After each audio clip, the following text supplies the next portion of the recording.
दोस्तों, अगस्त 2009 में एक ड्राइवर पेशा शख्स जोसेफ बीच सड़क पर अचानक दिल का दौरा पड़ जाने से बेजान हो जाता है। उसे उसके साथी एक करीबी अस्पताल में ले जाते हैं, जहां वो कई मिनटों तक मुर्दा हालत में ही पड़ा रहता है। उसके इलाज के लिए कोशिश करने वाले डॉक्टर मायूस होने लगते हैं, लेकिन अचानक जोसेफ एक बार फिर जिंदा हो जाता है और बिल आखिर बचा लिया जाता है। लेकिन आखिर कैसे मिली जोसेफ को दूसरी जिंदगी? कौन सी दवाइयां थीं जिनकी मदद से जोसेफ ने मौत को हरा दिया और मरने के बाद दोबारा जिंदा हो गया? आइए जानते हैं आज की इस वीडियो में।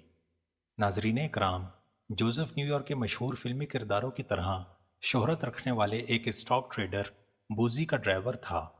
जोसेफ का सारा दिन अपने मालिक को न्यूयॉर्क शहर में एक जगह से दूसरी जगह ले जाने में गुजर जाता था। अगस्त 2009 की एक शाम का जिक्र है कि अपना काम खत्म करने के बाद जोसेफ ने मैनहट्टन के एक कार वॉश से अपनी गाड़ी धुलवाई और ब्रुकलिन की तरफ चल पड़ा, जहां उसका घर था। जोसेफ उस शाम बहुत गैर मामूली थकावट और सुस्ती महसूस कर रहा था। बहरहाल अपना काम खत्म करके वो खुश था कि अब घर जाकर ठीक से आराम करेगा। जोसेफ शादीशुदा था और 2 बच्चों का बाप था। वो एक बाअमल इंसान था। वो अपनी थकावट के हवाले से बिल्कुल भी खौफजदा नहीं था। उसका ख्याल था कि उसकी थकावट और सुस्ती आराम करने से खुद ब खुद दूर हो जाएगी। लेकिन वक्त गुजरने के साथ साथ उसकी तबीयत बद से बदतर होती चली गई। जब उसकी तकलीफ नाकाबिले बर्दाश्त हो गई तो उसने अपनी बीवी को टेलीफोन किया। उसकी बीवी ने उसे ज़रा सा भी वक्त ज़ाया किए बगैर फ़ौरन अस्पताल चले जाने को कहा। लेकिन तब तक जोसेफ में मज़ीद गाड़ी चलाने की हिम्मत नहीं बची थी। जोसेफ की बीवी ने फ़ौरन जोसेफ के कुछ करीबी साथियों को फ़ोन किया और इनको जोसेफ की हालत के बारे में तला दी। उन साथियों ने जोसेफ को मैनहट्टन की एक सड़क पर तलाश कर लिया। वो गाड़ी पार्क करके अपनी सीट पर बेसुध पड़ा हुआ था।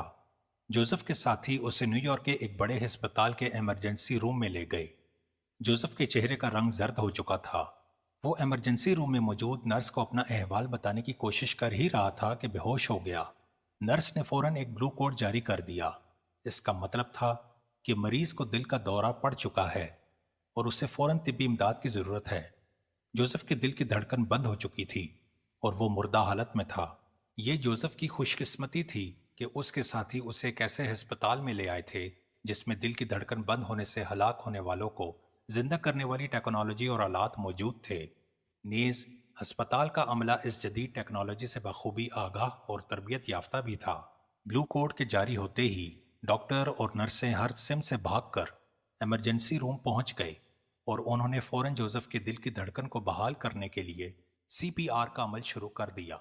नाजरीन कराम, सीपीआर एक ऐसा अमल है जिसके जरिए बेहोश मरीजों के दिल की धड़कन और सांस लेने के अमल को बहाल करने की कोशिश की जाती है। ये कार्डियो पल्मोनरी रेसिस्टेशन का मुखफ़फ़ है। इस अमल के दौरान मरीज के सीने पर जोरदार झटकों के जरिए से दबाव दिया जाता है और फेफड़ों में हवा फूंकी जाती है। जोसेफ के इलाज के लिए जमा होने वाले डॉक्टर और नर्सें अपने पेशे में इंतहाई महारत रखते थे। डॉक्टरों और नर्सों की इस टीम में डॉक्टर राहुल शर्मा और डॉक्टर फ्लावियो गादियो भी शामिल थे। उन्होंने जोसेफ को स्ट्रेचर पर लिटाकर उसकी शर्ट फाड़ दी और पेंट को कैंची से काट दिया। फिर डॉक्टरों ने डिफिब्रिलेटर नामी बिजली के झटके देने वाली एक मशीन को जोसेफ की छाती की जिल्द पर लगा दिया। इस दौरान जोसेफ के जिस्म को ठंडा रखने के लिए बर्फ के थैले उसके दाएं बाएं और बगलों के नीचे रख दिए गए। नीज इंजेक्शन के जरिए उसकी रगों में सर्द नमकीन माया या महलोल दाखिल कर दिया गया। ये सारा काम डॉक्टरों ने 1 मिनट के दौरानिये में कर दिया। अब डॉक्टर तवातुर के साथ कभी सीपीआर, कभी एड्रीनालाइन के इंजेक्शन और कभी डीफिब्रिलेटर के जरिए जोसेफ के दिल की धड़कन को बहाल करने की कोशिशों में लग गए। लेकिन जोसेफ के दिल की धड़कन बंद होने और उसके जिस्म और दिमाग की खुलियात यानी सेल्स को ऑक्सीजन और ग़िज़ाई मादे ना मिलने की वजह से जोसेफ बज़ाहिर मुर्दा था। मिनट पर मिनट गुजरते जा रहे थे। डॉक्टर ने जोसेफ की छाती को दबाने और बिजली के झटके देने का सिलसिला जारी रखा। जब 10 मिनट गुजर गए और जोसेफ के दिल की धड़कन बहाल ना हो पाई तो डॉक्टरों और नर्सों के चेहरों पर मायूसी झलकने लगी। मेडिकल साइंस के मुताबिक अगर 10 मिनट में मरीज के दिल की धड़कन या होश व हवास बहाल ना हो तो मजीद कोशिश फजूल समझी जाती है।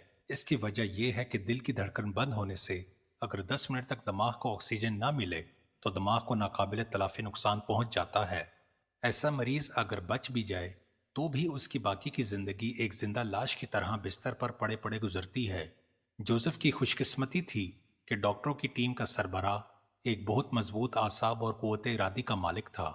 15 20 اور حتیٰ کہ 30 منٹ تک گزر گئے، لیکن ابھی تک جوزف کا بدن بے جان ہی پڑا تھا۔ ڈاکٹروں نے ابھی تک ہمت نہیں ہاری۔ وہ 6 بار بجلی کے جھٹکے دینے کے علاوہ ہزاروں بار جوزف کی چھاتی دبا چکے تھے۔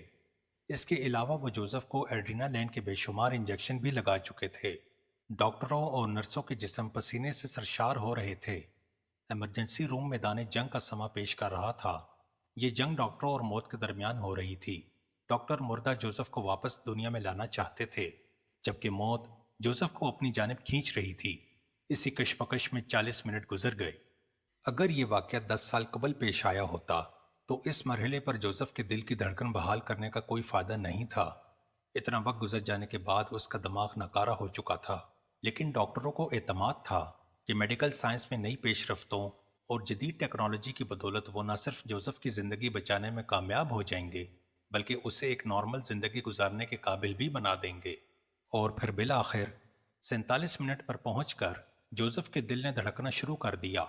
ڈاکٹروں اور نرسوں کے چہروں پر خوشی کی ایک لہر سی دوڑ گئی۔ اب انہیں فوراً یہ معلوم کرنا تھا کہ جوزف کو دل کا دورہ کس وجہ سے پڑا تھا۔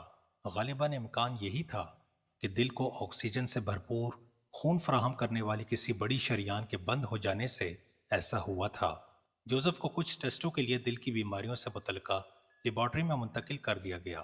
بدقسمتی سے لیبارٹری میں پہنچ کر جوزف کے دل کی دھڑکن پھر سے بند ہو گئی، اور یوں ایک بار پھر ڈاکٹروں اور موت کے درمیان رسہ کشی شروع ہو گئی، جو 15 منٹ تک جاری رہی۔ اس بار بھی ڈاکٹر جیت گئے اور آخر کار ٹیسٹ کر لیے گئے۔ ٹیسٹوں سے پتہ چلا کہ جوزف کی کئی شریانیں بند ہو چکی تھیں، جس کی وجہ سے اس کے دل کی دھڑکن بری طرح سے متاثر ہو رہی تھی۔ ڈاکٹروں کو یہ بند شریانیں کھولنے میں 24 گھنٹوں کا وقت لگ گیا۔ اس آپریشن کے دوران ڈاکٹروں نے جوزف کے جسم کو آرکیٹیک سن نام کی ایک مشین کے ذریعے سے ٹھنڈا رکھا ہوا تھا، تاکہ آکسیجن کی کمی کی وجہ سے اس کے دماغ اور دیگر اعضائے بدن کو کوئی نقصان نہ پہنچے۔ یہ کوئی معجزہ نہیں، بلکہ 20 ڈاکٹروں اور نرسوں کی ایک جان باز ٹیم کی انتھک کوششوں، میڈیکل سائنس اور ٹیکنالوجی کا کمال تھا کہ 1 گھنٹہ مردہ حالت میں رہنے کے باوجود جوزف آج ایک نارمل زندگی گزار رہا ہے۔ ناظرین، ملتے ہیں آپ سے اگلی دلچسپ ویڈیو میں، تب تک کے لیے خدا حافظ۔